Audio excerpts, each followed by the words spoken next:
Hello, everybody. My name is Melysa Aldiano. I am the author and publisher of our new book called Letters of Love, and I've just got it here. We've just recently published. It will be launching on the 1st of February. And I'm just interviewing some of our authors, and today I've got Melysa Aldiano. Have I got that right? Yes, that's right. Awesome. I'm going to be interviewing Melysa about her letter that she's written in the book, Letters of Love. So, hello, Melysa. Welcome. Thank you so much for being here. How are you? Hello. Yes. Hi, Melysa. Thank you for having me here. It's a privilege for me. And thank you for being very kind. And yes, I just get so excited about this journey with you, sharing my story to the world, to my co-authors as well. As if you would have asked me before or just 2 years ago about my childhood, about my past, I wouldn't have been able to tell a lot of it as well, as I was still in pain, if I can say that. I was still in agony, not knowing, not realizing that it has been buried for that long. And yes, that's why when I've heard about this project, Letters of Love, it sounds like, wow, I just fell in love with the title. Alone with the title, I really got wow. And I don't know, I really felt connected with it. And then I was thinking a lot of that I can write a letter to certain people in my life. But then somewhere inside, I felt that I needed to write a letter to that young Melysa, to my young self. And which I did eventually. And yes, at the first it wasn't easy for me. And as we know that facing our past pains it's not always easy to remember things. But I think that if you are ready to face that kind of wound that wasn't healed, so you were not able to face it or to even write about it. So, and I am so happy that I have, because I have worked. I've worked hard to face it, indeed, and that's why a letter to myself, writing to myself, has born. No, that's awesome. Well, I think you've just answered all my questions in one. Oh. So that's great. Okay. So now I was just going to say, what is your letter about and who it's to? So you're saying that your letter is to your younger self, which is great. I've read your letter, obviously, and it's such a beautiful letter. I love it, and it's really touching. And I think a lot of people will really resonate with your letter as well. So, and you've also mentioned why you decided to write about it. So did you want to expand a little bit more about that? Yes. Why? Maybe it sounds, I don't know, old-fashioned for some, I don't know. But if you are facing nowadays, or even before, if you're facing something painful, of everything that you have gone through in the past, that has caused you pain, that everything, it could be from your family, it could be from your childhood, or it could be from your past relationships like that. But if you are not healed, if you are not over, or if you're not okay with that, if you haven't forgive yourself, if you haven't forgive that person that caused you pain, or if you haven't worked it out with yourself, I think that you will not be able to move forward. So the question is why I have written to myself, because it helped me personally. It helped me to develop. It helped me as well to understand why things had happened. And before, I would say I would put the blame to certain people, but now I have understood that it has to happen that way because there's no, yes, I think I had to face that in order for me to learn, in order for me to grow, and in order for me to, yes, to face. And for me, it's like it is the best life experience. It is the best life lessons. It was in a hard way indeed, but writing a letter to someone, to the person who has caused you pain, or in this case, in my scenario, writing a letter to my younger self, it is also healing. Actually, it helps me heal the wound. It helps me understand deeper. It helps me more. Yes, it helps me understand deeper, and just to acknowledge that I've gone through that phase. But it doesn't mean that I had to stay on that phase of pain, of agony. And that's why writing a letter to my younger self was kind of a healing process for me. And it really helped. It really helped. Yeah. Oh, that's good. That's really nice to hear. Thank So you. what when somebody reads your story or your letter, how do you want people to feel and maybe even learn from, once they read it, once they read your letter? Okay. Well, if you would have read my letter, it's gonna be, you can sense that there's a lot of pain in there. However, I was always a happy child, a joyful child actually, despite everything that I have gone through, what I have seen from my father, because actually it's all about from my father. I would just have said that with that kind of experience, I grew up in an abusive environment, seeing my father always drinking.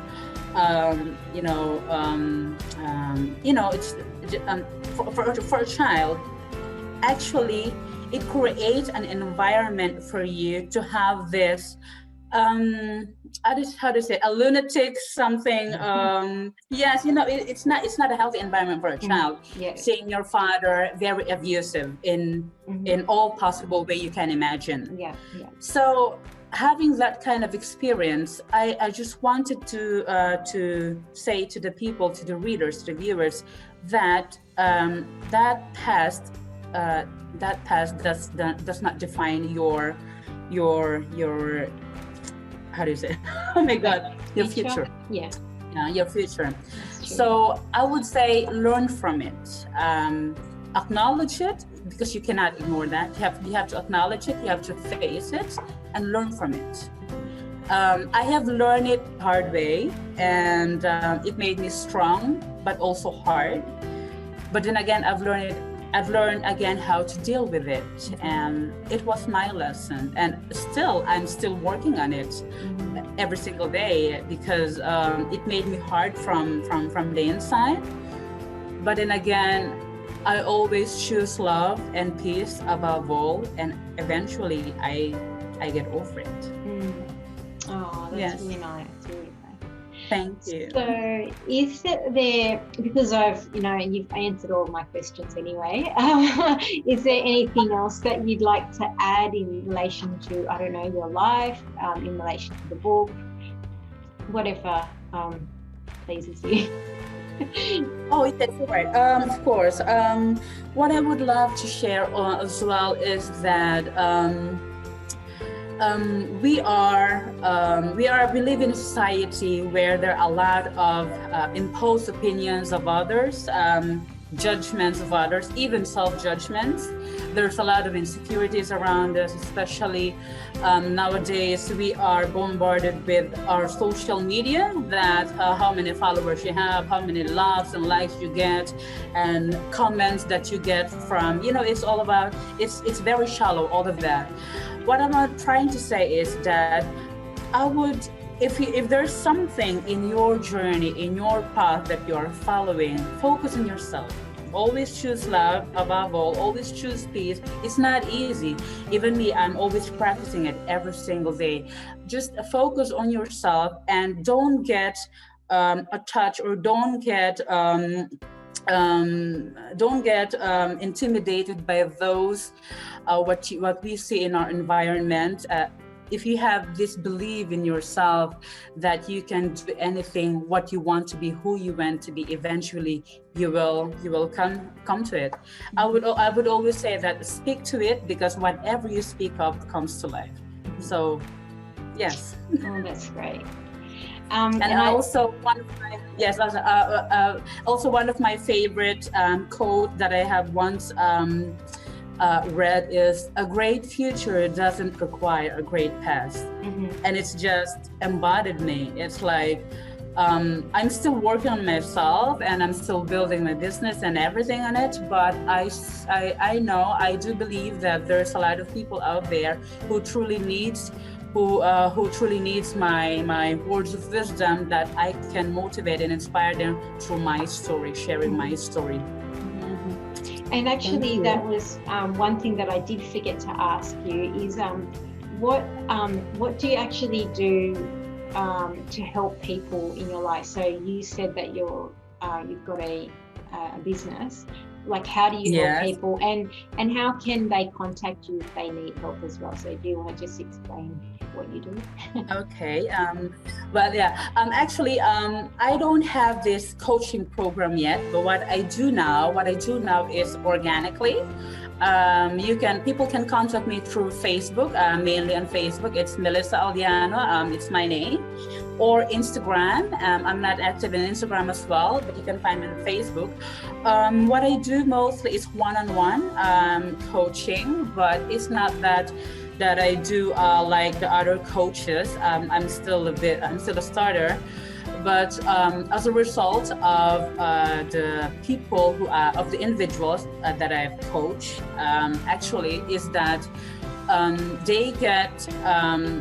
they get motivated, but not only motivated, they are standing firm in their shoes, speaking their true self.